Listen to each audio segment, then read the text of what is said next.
Hey everyone, so I just want to talk about this book that I read yesterday, The Intelligent Negotiator, and I'll just give you some brief tips on how to be a better negotiator, and I'll give you tips from my perspective, like something that I would do, not necessarily just in general. So, I'll give some general tips just right now. So one is know what you want out of the negotiation. I feel like that's pretty obvious. And number two could be know that while you're in a negotiation, both of the parties want to come to an agreement. So with something, obviously, people wouldn't be negotiating with you if you didn't want to come to an agreement with them in something or with something. And number three, just a tip in general again, is to have your goals high. So aim for a lot. We could say that. Aim for a lot, but something that you can defend rationally. To quote back to Charles Craver, the author, have it be something that you can defend rationally. So then, now we're gonna that's just like the brief tips. So have your goals high. Like, say you're gonna want this, but then you'll still get high goals, but you won't get your goals. You won't get the highest ones, but you'll definitely get higher than someone who sets his goals low. As I'm pretty sure you all know this. And next, we're gonna talk about something that I would do, and you can there's different type of negotiators. Like, there's attackers who strictly attack. There's like people who are like super nice, and there's people who are in the middle, basically. Wow, who would have thought?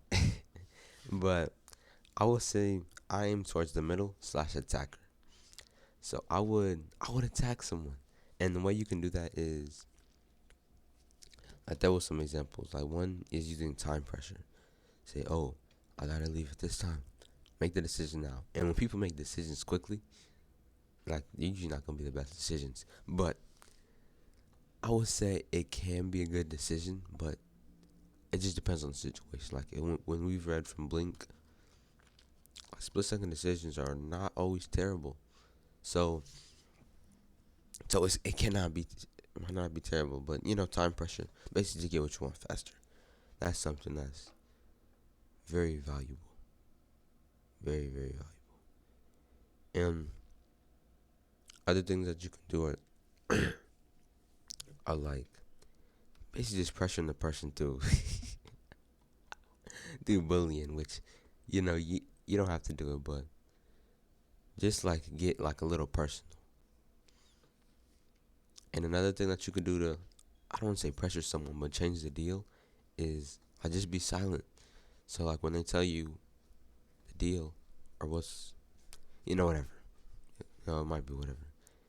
Act act like look sad. And this was the funny when they said flinch.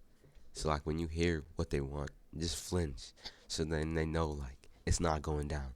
Like, it's not happening. It has to change. So I would say those are the things that I would use. I would definitely flinch, and I would definitely use time pressure. Now, he gave like 12 examples, but I would say those are the key ones that I would use simply because I feel like they're the most applicable. Like, there's always a time pressure. I feel like with me, there's always a time pressure, and flinching, like just using nonverbal body language, that's also key. Cause if you tell me you want something, and I flinch, then you're gonna know what I mean. You're gonna know I mean no, without even saying it to you. So it's pretty, like, these tactics are like so simple, but it's so cool. And there's other things like that he said, but we're not gonna get too deep into that. Simply because I like keeping these brief now. But this was the Intelligent Negotiator.